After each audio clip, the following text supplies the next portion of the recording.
नमस्कार। इलेक्ट्रॉनिक और print media के और डिजिटल मीडिया के तमाम साथियों का बहुत बहुत स्वागत, अभिनंदन।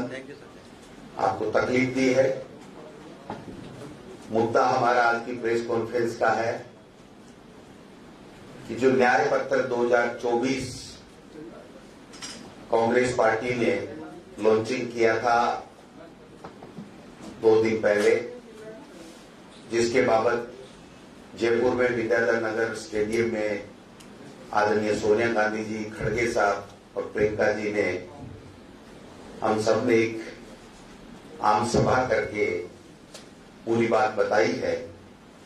लेकिन चूंकि पार्टी का जो न्याय पत्र है उसमें प्रमुख रूप से कौन कौन सी गारंटियों का जिक्र करके देश की जनता से 2024 लोकसभा चुनाव में मत मांगा जा रहा है, समर्थन मांगा जा रहा है, उसको लेकर के हम लोग चर्चा करेंगे। मैं समझता हूं कि हमारी जो प्रमुख न्याय पत्र की जो गारंटियां हैं उसमें सबसे पहली नौकरी पक्की, 1 लाख नौजवानों को, शिक्षित बेरोजगारों को ग्रेजुएशन करते ही अप्रेंटिसशिप का अधिकार दिया जाएगा। 1 लाख रुपए सालाना उनको दिया जाएगा। जिस तरह की एजुकेशन वो लेंगे, उसके बाद में जिस तरीके का काम लेंगे, उसके बाद में जिस तरीके का काम होगा, उसमें अप्रेंटिसशिप के रूप में उनको नौकरी दी जाएगी और 1 लाख रुपए सालाना उनको दिया जाएगा। भर्ती भरोसा 30 लाख सरकारी नौकरियां केंद्र सरकार में आज भी वैकेंट है, उनको केंद्र की सरकार भर नहीं रही है। हम लोग उन नौकरियों को कैलेंडर बना करके समयबद्ध आधार के ऊपर उनको नौकरियां देंगे। पेपर लीक से मुक्ति एक बहुत बड़े समस्या देश में पेपर लीक की है। देश के विभिन्न स्टेट्स में जितने भी एग्जाम्स हो रही हैं, वो कोई भी स्टेट हो, उत्तर प्रदेश, गुजरात, राजस्थान, मध्य प्रदेश, पंजाब, हरियाणा, गोवा, मिजोरम, किसी भी स्टेट को ले लीजिए, कई सालों से पेपर लीक हो रहे हैं और युवाओं का भविष्य बर्बाद हो रहा है। पिछले 5 साल में हमारी सरकार के समय भी कई भर्तियों के पेपर लीक हुए, सरकार पे आरोप भी लगे, हमने अपनी बात भी कही। केंद्र सरकार की कई परीक्षाओं के पेपर लीक भी हुए। अभी हाल ही में उत्तर प्रदेश में 55 लाख से ज्यादा जो पुलिस के भर्ती के लिए जो नौजवान बेरोजगार बैठे थे, उनका पेपर लीक भी हो गया। कुछ दिन पहले गुजरात में भी हुआ, सब जगह हो रहे हैं। तो पेपर लीक के बाद में उन अपराधियों पे कड़ी कार्रवाई हो, इसका पहला कानून राजस्थान ने बनाया। 1 करोड़ रुपया उसके ऊपर पेनल्टी लगे, आजीवन कारावास हो, इस तरीके का कानून बनाया। लेकिन अब हमारी पार्टी ने ये वादा किया है देश की जनता से इस न्याय पत्र 2024 में कि पेपर लीक होने के बाद में अपराधी के खिलाफ किस प्रकार का सजा हो, क्या प्रावधान है, वो सब कानून तो बन गया। बट अभी भी हमें इस बात का कानून बनाने की आवश्यकता है कि इस प्रकार का कानून बने, इस प्रकार का मैकेनिज्म डेवलप हो, इस प्रकार की संस्था का निर्माण हो कि पेपर लीक ही ना हो। कुछ हमारे मित्र बीजेपी के बिना समझे ही आरोप प्रत्यारोप मीडिया में, सोशल मीडिया में लगाते रहते हैं कि पेपर लीक हो गए थे राजस्थान में और अब ये खुद ही कह रहे हैं कि कानून बनाएंगे। समझने की बात है, नहीं समझे उसको फिर समझा रहा हूं आपके माध्यम से। दो बातें हैं, एक पेपर लीक होने के बाद में उसके खिलाफ, अपराधी के खिलाफ किस तरीके की सजा का प्रावधान होना चाहिए, वो बात है। और एक ये बात जो हम अब वादा कर रहे हैं वो ये है कि इस प्रकार का मैकेनिज्म और इस प्रकार का कानून बनाया जाए कि पेपर लीक ही ना हो। ये बात हम इस वचन पत्र के माध्यम से कर रहे हैं। तीसरा, चौथा है गिग वर्कर सुरक्षा। उसमें हम लोग जो काम करते हैं, मजदूर करते हैं, कोई ड्राइवर है, कोई उबर में है, ओला में है, दूसरी जगह में असंगठित रूप से जो लोग काम करते हैं, उनके लिए कानून बनाने की बात है कि उनको चाहे नौकरी से नहीं निकाल सके, उनको पूरी सोशल सिक्योरिटी मिले, उनकी नौकरी की सुरक्षा हो, उनका कोई मेहनत मजदूरी का पैसा नहीं खा सके, इस तरीके से लेकर के उन लोगों की सुरक्षा की नियम और संपूर्ण सामाजिक सुरक्षा उनको कैसे मिले, उनके परिवार को, उनको, उसके लिए हमने बात की है। युवा रोशनी, युवाओं के लिए 5,000 करोड़ का नया स्टार्टअप फंड की हमने बात की है। हर गरीब परिवार की महिला को हर साल 1 लाख रुपए महालक्ष्मी योजना, हमने उसकी बात की है। आधी आबादी पूरा हक, महिलाओं के लिए 50% आरक्षण केंद्र सरकार की नई नौकरियों में हो, ये बात भी हमने गारंटी के रूप में कही है। शक्ति का सम्मान, आशा सहयोगिनी, मिड डे मील की, आंगनबाड़ी वर्कर्स, इनकी सैलरी ज्यादा हो और दोगुने सरकारी योगदान से हम लोग इनको सशक्त कैसे कर सकें। अभी जो हमारी सरकार थी कांग्रेस की, तो हमने इनके लिए कानून बनाया था कि हर साल इनका 15% पैसा बढ़ेगा, कानून बना दिया, किसी को कहने की जरूरत नहीं। भारतीय जनता पार्टी ने सरकार में आने के बाद में उसी हमारे कानून के तहत 15% इनका मानदेय बढ़ाया है। इन्होंने कोई अपनी तरफ से कुछ भी नहीं किया, ये मैं कहना चाहता हूं। अधिकार में महिलाओं को कानूनी हक और सरकारी योजनाओं को देने की बात को एक अधिकार के रूप में हम लोग स्थापित करेंगे। सावित्रीबाई फुले हॉस्टल हम लोग बनाएंगे। एमएसपी किसानों के लिए कानूनी गारंटी और स्वामीनाथन आयोग की रिपोर्ट इस प्रकार से हो, लागू हो पूरी तरीके से, इसकी बात हमने गारंटी के रूप में कही है। कर्ज मुक्ति परमानेंट आयोग बना करके हम कर्ज माफी का प्लान प्रभावित ढंग से लागू करेंगे।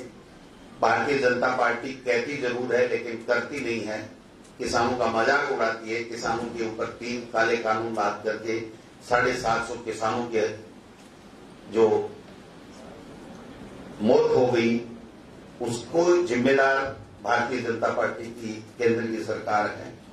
बीमा भुगतान का सीधा ट्रांसफर हो, ये भी हमने कहा है। उचित आयात निर्यात नीति बने, जीएसटी मुक्त खेती हो और श्रम का सम्मान।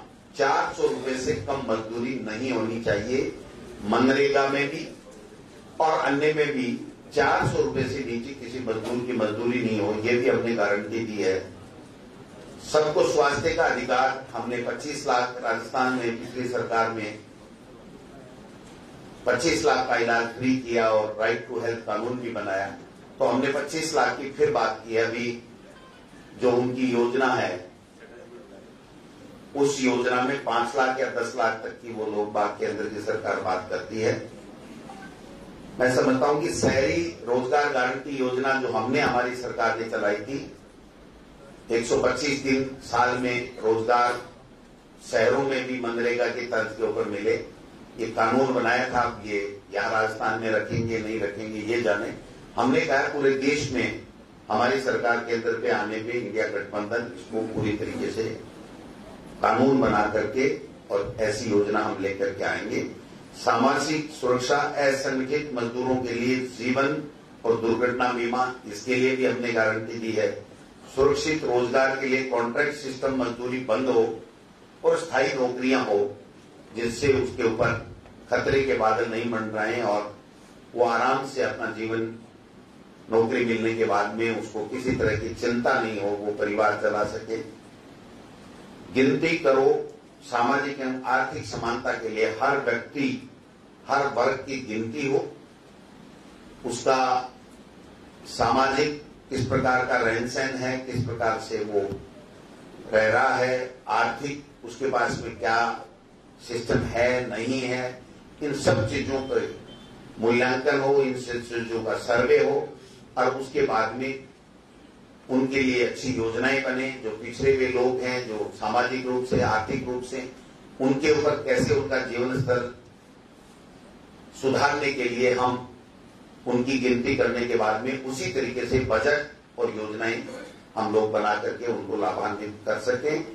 ये बात भी कही है, आरक्षण का हक 50% की जो सीमा है उसको हटा करके हमें SC/ST का और जो भी जनगणना हो जाएगी जातिगत, उसके बाद में जिस प्रकार का जिनका जितना हक बनता है, चाहे वो EWS हो, चाहे वो OBC हो, चाहे वो SC/ST हो, उनके हिसाब से उनको आरक्षण का लाभ मिले। 50% की जो सीमा की बाध्यता है उसको हम समाप्त करने की बात हमने वादा किया है। और SC/ST सब प्लान की कानूनी गारंटी, जितनी उनकी आबादी उतना उनका बजट होना चाहिए, ये गारंटी भी हमने कहा है, ये गारंटी भी हम लोग दे रहे हैं। जल, जंगल, जमीन का कानूनी हक 1 साल में फैसला हो उनके ऊपर, वो जो वनवासियों का अधिकार है उसको हम लोग 1 साल के अंदर कड़ाई से उस कानून जो बना हुआ है उसको लागू करेंगे। और अगर उसमें कोई संशोधन की आवश्यकता होगी और ज्यादा उसको बेहतर करने के लिए, उनके हकों को उनको न्याय देने के लिए, तो हम लोग ये वो चीज भी करेंगे। अपनी धरती, अपना राज, जहां ST सबसे ज्यादा वहां पैसा ज्यादा लगे, ये बात भी हमने कही है। और ये जो जितनी भी गारंटियां हैं, ये गारंटियां सारी की सारी युवा न्याय, नारी न्याय, किसान न्याय, श्रमिक न्याय और हिस्सेदारी न्याय, ये 5 प्रमुख बिंदु हमारे नेता राहुल गांधी जी ने जो भारत जोड़ो यात्रा के तहत भारत जोड़ो न्याय यात्रा में दिए हैं, उनके ऊपर आधारित हैं। और प्रमुख रूप से ये 5 सेक्टर हैं जिनके ऊपर हमने ये सारी गारंटियां जो मैंने आपको बोल करके बताया है। एक बार मैं इन 5 को प्रमुख रूप से जो युवाओं के लिए है, 1 लाख वेतन हर शिक्षित युवा की पहली नौकरी पक्की, नारी न्याय के लिए 1 लाख रुपए हर साल हर गरीब परिवार की महिला को दिए जाएंगे। किसान न्याय में MSP का कानून गारंटी से लागू हो, स्वामीनाथन आयोग की रिपोर्टें लागू हो, ये हो। श्रमिक न्याय में 400 रुपए कम से कम, मनरेगा हो चाहे कहीं भी हो, एक श्रमिक की मजदूरी हो। और हिस्सेदारी का न्याय, गिनती करेंगे जो सामाजिक आर्थिक समानता के लिए हर व्यक्ति, हर वर्ग की गिनती करके उसके हिसाब से उनको हिस्सेदारी मिले। और जहां आवश्यकता हो, जहां पिछड़ापन हो, वहां पर उसके हिसाब से बजट का निर्धारण करके और हम लोग उसको आगे बढ़ाने का काम करेंगे, उसको मजबूत करने का काम करेंगे। अब मैं दूसरी बात कहना चाह रहा हूं कि हमारी गारंटी और उनकी गारंटी में क्या फर्क है।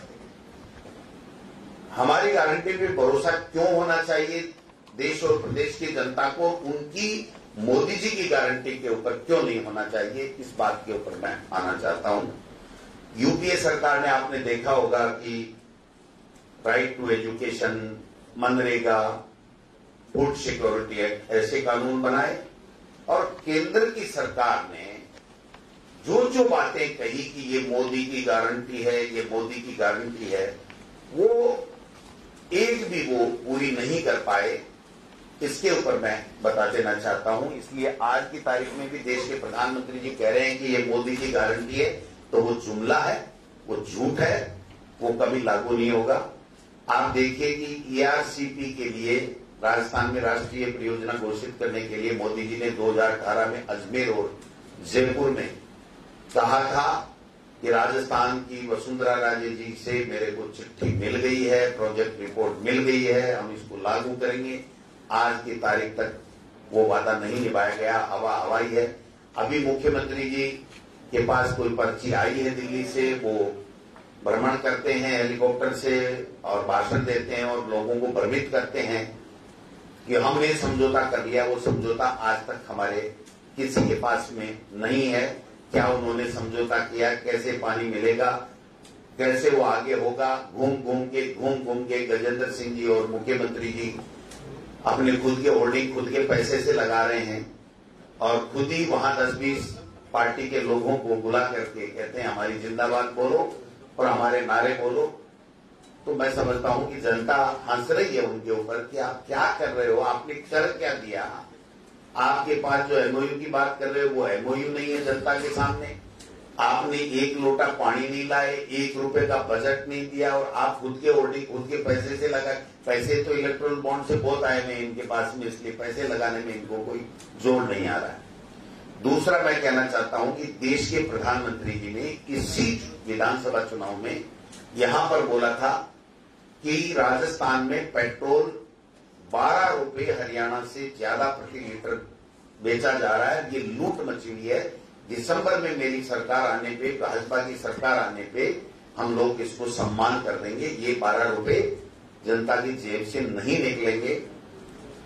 शायद 1.5 रुपए से लेके 4-5 रुपए तक का कुछ किया समानता के नाम से, ने समान किया। और आज भी हरियाणा में और राजस्थान में 10 रुपए पेट्रोल के ऊपर प्रति लीटर के ऊपर अंतर है। यहां ज्यादा लग रहा है, इसलिए उनकी गारंटी पे कोई भरोसा नहीं करते हैं। 2 करोड़ लोगों को प्रतिवर्ष नौकरियां देंगे, ये गारंटी और वादा भी मोदी जी ने किया था, वो आज तक पूरा नहीं हुआ। हर व्यक्ति के खाते में काला धन हम विदेशों से लाएंगे, कांग्रेस के लोगों ने जमा कर रखा है, वो 2-15 लाख रुपए हर व्यक्ति के खाते में हम डाल देंगे, वो भी आज तक जुमला ही है। मैं समझता हूं कि भ्रष्टाचार मुक्त शासन देंगे, ये गारंटी भी मोदी जी पहले भी देते थे, आज भी देते हैं। उनके मुंह पे ये बहुत चढ़ी हुई बात है कि वो हर बात में हर अपने पार्टी और अपने पार्टी के नेता के अलावा सबको भ्रष्ट बताते हैं और सबको छुट्टे मुंह गाली देते हैं। ये सब भ्रष्टाचारी हैं, मैं इनको ठीक कर दूंगा। अभी भी शायद प्रधानमंत्री जी कह के गए 100 दिन के अंदर अंदर सरकार बनते ही भ्रष्टाचार पे कड़ा प्रहार होगा। सुप्रीम कोर्ट ने भ्रष्टाचार पे कड़ा प्रहार कर दिया मोदी जी, उसके ऊपर आप अपनी प्रतिक्रिया दीजिए। इलेक्ट्रोल बॉन्ड के माध्यम से जो देश में घोटाला हुआ, और वो घोटाला ये तो करते हैं केवल बातें, जिसका कोई सर पैर नहीं होता है उनकी बातों का। ये माननीय उच्चतम न्यायालय ने में अनकॉन्स्टिट्यूशनल स्कीम बताया और अनकॉन्स्टिट्यूशनल स्कीम से लिया हुआ पैसा इलीगल पैसा है और उसका एक वर्ड भी वो नहीं बोल रहे हैं। और अब दिन प्रतिदिन खुलासे हो रहे हैं कि कैसी कैसी कंपनियों से इन्होंने चंदा लिया। एक मैं सुन रहा था कहीं कि प्रॉफिट 1 रुपया और चंदा दिया 93 रुपया। प्रॉफिट 1 रुपया, चंदा दिया 6 रुपया और टैक्स 1 रुपया नहीं दिया और चंदा दे दिया 600 करोड़ रुपया। इनकम टैक्स, ईडी और सीबीआई के छापे पड़े, 5 दिन 7 दिन 1 महीने बाद में पैसा दे दिया बीजेपी को इलेक्ट्रल बॉन्ड से। और उससे भी आगे देखिए कि जिसको 5,000 करोड़ का, 4,000 करोड़ का, 1,000 करोड़ का काम मिला, उसमें वैक्सीन बनाने की कंपनी भी शामिल है। जब देश बहुत बड़ी जो बीमारी से जूझ रहा था, जो आपदा से जूझ रहा था, उसमें भी उन्होंने चंदा लिया है। तो मैं समझता हूं कि ये भी भ्रष्टाचार के पहाड़ की जो उनकी गारंटी है वो बिल्कुल गलत है, झूठी बात है। वो केवल विपक्ष को डराने की बात है, इसके अलावा कुछ भी नहीं है। किसानों के लिए 3 काले कानून लाए, वापस लिए, माफी मांगी किसानों से, लिखित में समझौता किया कि एमएसपी लागू कर देंगे और उस लिखित के समझौते में स्वामीनाथन आयोग की रिपोर्ट अक्सर से लागू करने की बात की थी। आज 25-26 महीने बाद में भी किसान दोबारा आंदोलन कर रहे हैं, उनको दिल्ली में नहीं जाने दिया जा रहा है। वो गारंटी भी उनकी फेल होगी, जो लिखित में गारंटी दी हुई है वो भी सारी की सारी गारंटी उनकी फेल हो गई है। अब मैं कहना चाहता हूं कि हमारी बात पे विश्वास क्यों किया जाए।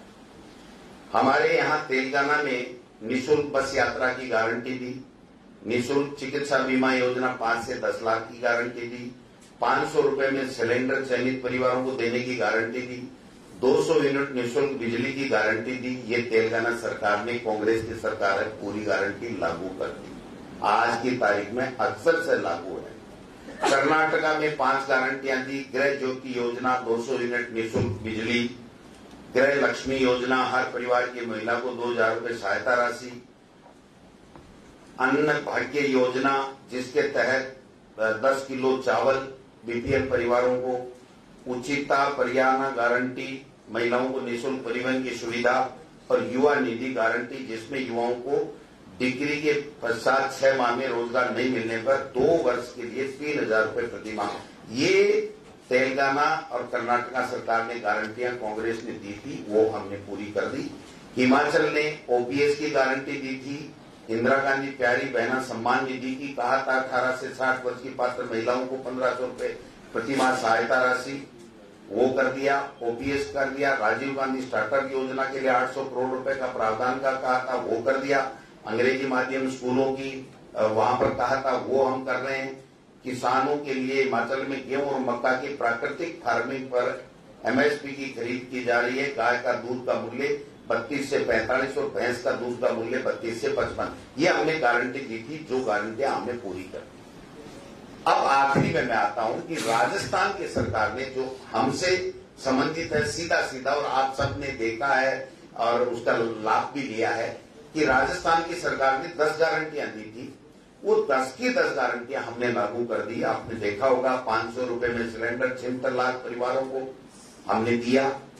अब इन्होंने कुछ कम किया है, वो तो मजबूरी है, इनके चुनाव आ गए, वरना ये पहले भी कर सकते थे। 100 यूनिट निःशुल्क घरेलू बिजली, 200 यूनिट निःशुल्क कृषि बिजली, free ration food packet, MNREGA में 125 दिन का शहरों में रोजगार, मनरेगा में रोजगार 125 दिन का, और शहरों के लिए 125 दिन का रोजगार के लिए इंदिरा गांधी शहरी रोजगार गारंटी। सामाजिक सुरक्षा में 1000 रुपए मानसिक पेंशन और प्रतिवर्ष 15% ऑटोमेटिक बढ़ेगा इसका कानून। 1 करोड़ लोगों को इससे लाभान्वित हो रहे हैं इस योजना से। मुख्यमंत्री कामधेनु पशु योजना में 40,000 रुपए पशु बीमा के रूप में लोगों को दिया गया है, जिनकी लंपी से गाय मर गई और डॉक्टर का किसी के पास 25 सर्टिफिकेट था। तो चिरंजीवी योजना 25 लाख रुपए तक का इलाज फ्री, और इंदिरा गांधी स्मार्टफोन हम घोषणा ज्यादा की थी, लेकिन हम 40 लाख बांट पाए। तो ये 10 गारंटियां थी जो हमारी कांग्रेस की सरकार ने यहां पर दी थी। बाकायदा उसको पूरा किया गया। तेलंगाना और हमारा हिमाचल और हमारा कर्नाटक, वहां पर जो हमने सरकार बनने से पहले कांग्रेस पार्टी ने कहा, वो सारी की सारी गारंटियां जो हमने पूरी की हैं। इसलिए हमारी कांग्रेस का जो वचन पत्र है, जो गारंटियां हैं, उस पे देश की जनता पूरा विश्वास करती है।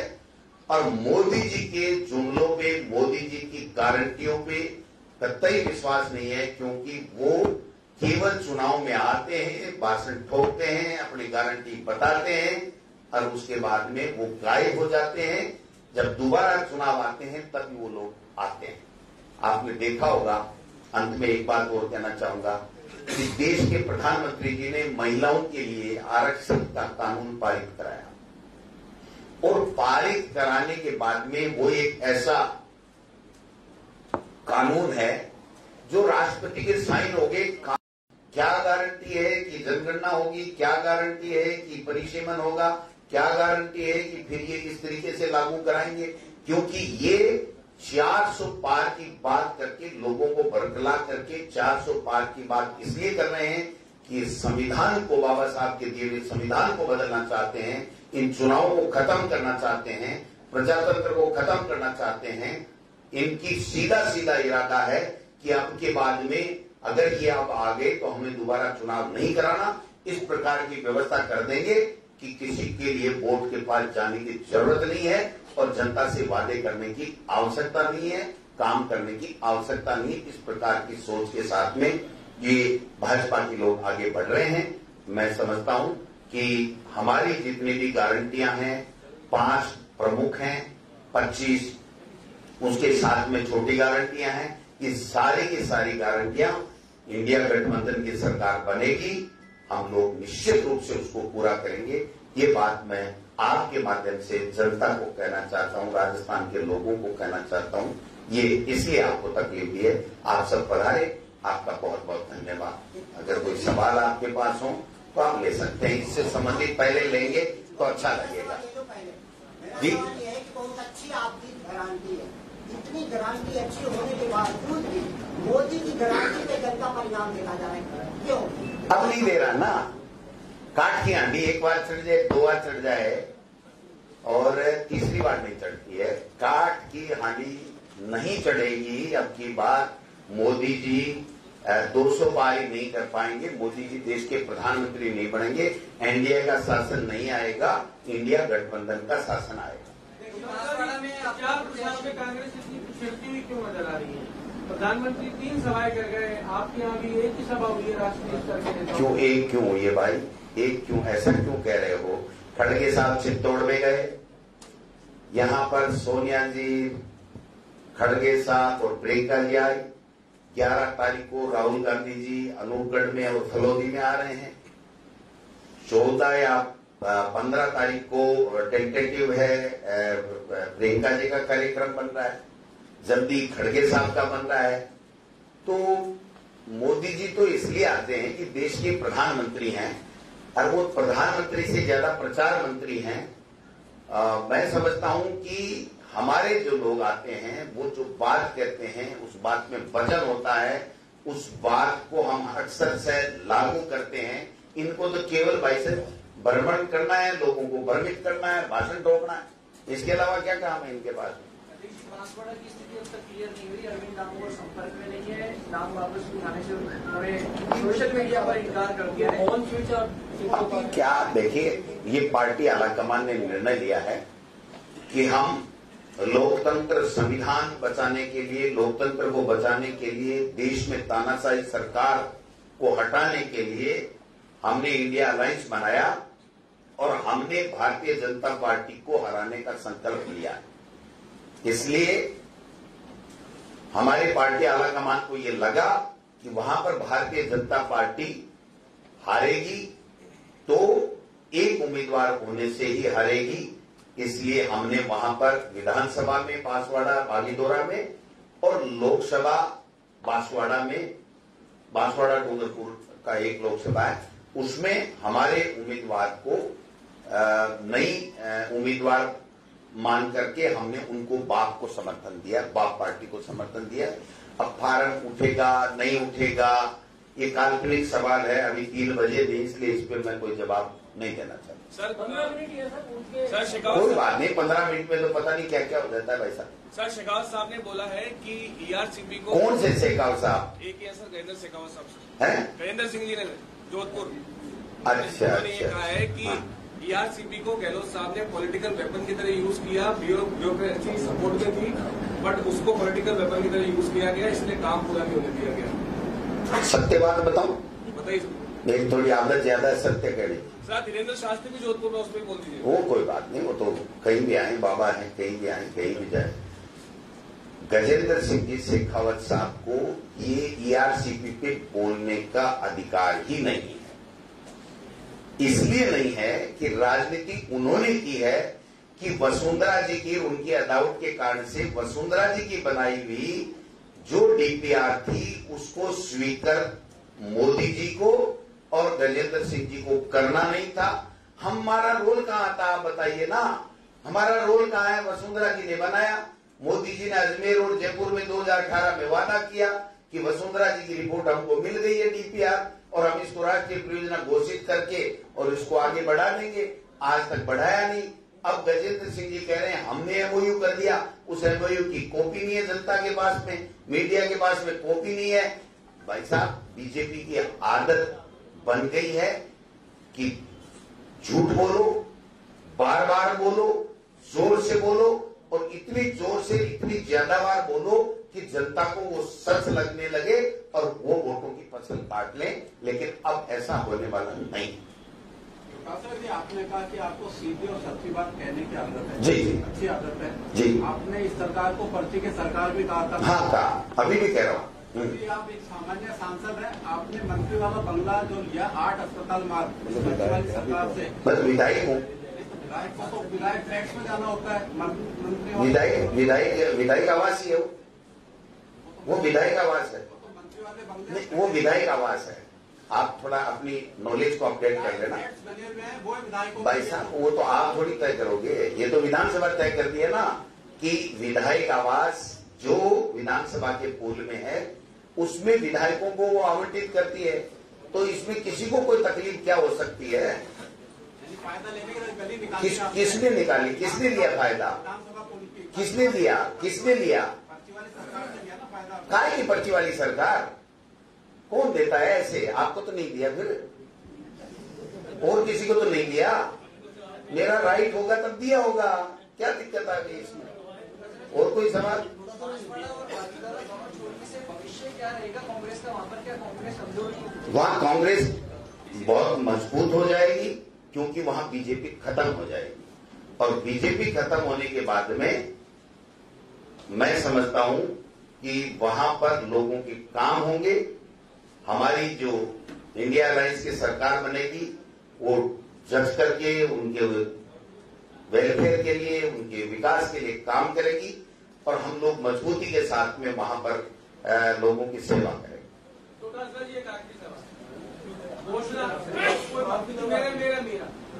घोषणा प्रधानमंत्री कह रहे हैं कि कांग्रेस घोषणा पत्र लेके आती है, लेकिन बीजेपी जो है वो संकल्प पत्र लाती है। तो आपको इन दोनों में क्या फर्क नजर आता है? मेरे को बीजेपी का संकल्प बिल्कुल झूठा, गुमराह करने वाला, भ्रमित करने वाला और कभी भी धरातल पे नहीं उतरने वाला लगता है। और हमारा जो घोषणा पत्र, जो न्याय पत्र है, वो गारंटी के रूप में हम लोग पेश करते हैं, और जो गारंटी हम न्याय पत्र में दे रहे हैं इंडिया अलायंस सरकार बनने में हम एक एक को अक्सर से पूरी करेंगे। थोड़ा सा जी, आपके 25/3 लोकसभा सीटों का गठबंधन किया है। 25/3 मतलब 25 में से 3। 25 ओ में जी उपचुनाव जहाँ पे हो जाए जी, वो 3 सही है। हाँ, तीनों ही आपके हॉट सीट रही है।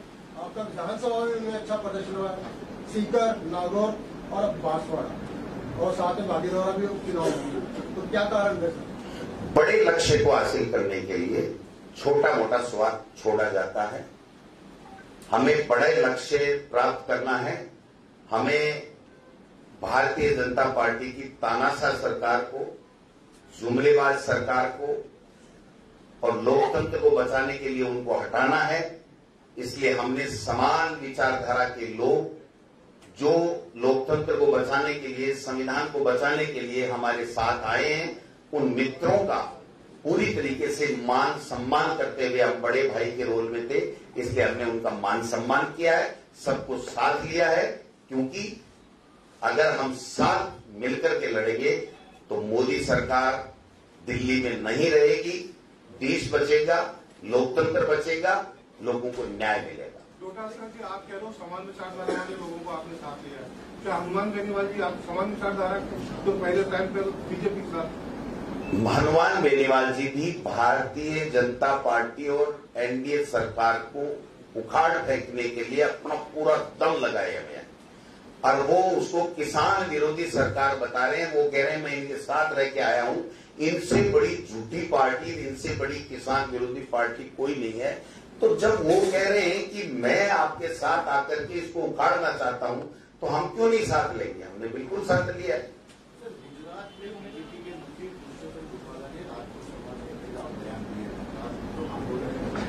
और यहाँ पर राजपूत सभा से भी बात है, क्या आपकी पार्टी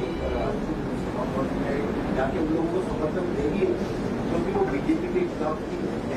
देखिए, गुजरात की घटना के बारे में मुझे कोई जानकारी नहीं है, इसलिए मैं अगर बिना जानकारी कोई बात करूंगा तो वो ठीक नहीं रहेगी। और कोई भाई फाइटर प्लेन जो है वो सड़क पर, जो भारतमाला प्रोजेक्ट की सड़क पर आज उतारे गए हैं, चुनाव से 10 पहले ये है। किसने उतारे हैं? हाँ जी। क्या इसको उस तरह से देखते हैं कि राजनीतिक लाभ लेने का, पाकिस्तान पर दबाव बनाने का देखो, ये तो पूरे देश में सच्चाई सामने आ चुकी है कि सेना हो, नौजवान हो, चाहे वो दलित हो, चाहे वो ओबीसी हो, इनके सबके नाम का दुरुपयोग करते हुए ही 10 साल से मोदी जी केंद्र में सत्ता में बने हुए हैं। आज ओबीसी की कोई बात करता है तो देश के प्रधानमंत्री जी नहीं बोलते हैं, और सबसे पहले उन्होंने नारा दिया था कि मैं गरीब ओबीसी, चाय बेचने वाला, चाय वाले कोई नहीं बक्सा भाई साहब, आप क्या बात कर रहे हो। पुलवामा, सेना के ये कर देंगे, हमने अधिकार दे दिए हैं, पहले बोल नहीं सकता था सेना का सैनिक, अब बोलने लग गया है, कहां कहां भाषण सुन रहे हैं सेनाओं के, हमने तो नहीं देखा। पहले भी वही हमारी सेना देश की एकता और अखंडता के लिए, स्वाभिमान के लिए काम करती थी, आज भी करती है। पहले भी सेना ने वो काम किए, छक्के छुड़ाए हैं विरोधियों के। तो आज तो कुछ इन्होंने किया है कि देश के 2 टुकड़े, पाकिस्तान के 2 टुकड़े कर दिए थे, उसकी बात नहीं करेंगे। एक न्यूज चला देंगे, प्लांट करवा देंगे, ये हो गया पाकिस्तान में, ये कर रहे हैं मोदी जी, ये कर रहे हैं मोदी जी, ये कर रहे हैं। सब कुछ देश के प्रधानमंत्री नहीं करते। हर अंग का, हर वर्ग का, हर संवैधानिक संस्था का अपना अपना रोल होता है, और वो कानून के दायरे में रह करके, अपना कानून में रह करके वो काम करती है, और वो करती है। लेकिन उनकी आदत बन गई है कि हर चीज में माइलेज ले, हर चीज में माइलेज ले और उसको वोटों में तब्दील करो।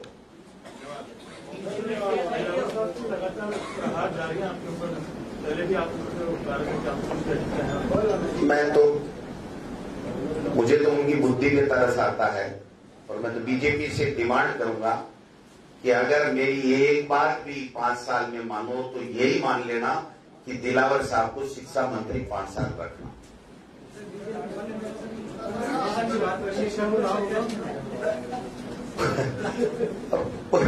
पूरे प्रदेश का नुकसान होगा, हमको लाभ होगा कि हम आराम से सत्ता में आ जाए।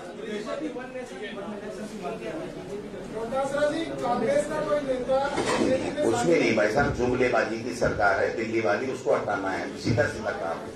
हाँ भाई, कांग्रेस का कोई नेता बीजेपी में शामिल होता है तो तब आपको ज्यादा दुख होता है, और बीजेपी का कोई नेता आपके पास आता है तो आपको ज्यादा खुशी होती है? भाई देखो, मुझे तो देश के लोग खुशी खुशी रहे, भाईचारा कायम रहे, देश प्रगति करे, राष्ट्र दिन प्रतिदिन मजबूत बने, हम सब लोग ऐसे ही मिलते रहे, हंसी खुशी के माहौल में रहे, और सब ठाट से रहे, इसमें ज्यादा मजा आता है। थैंक यू भाई, नमस्कार, धन्यवाद। चाय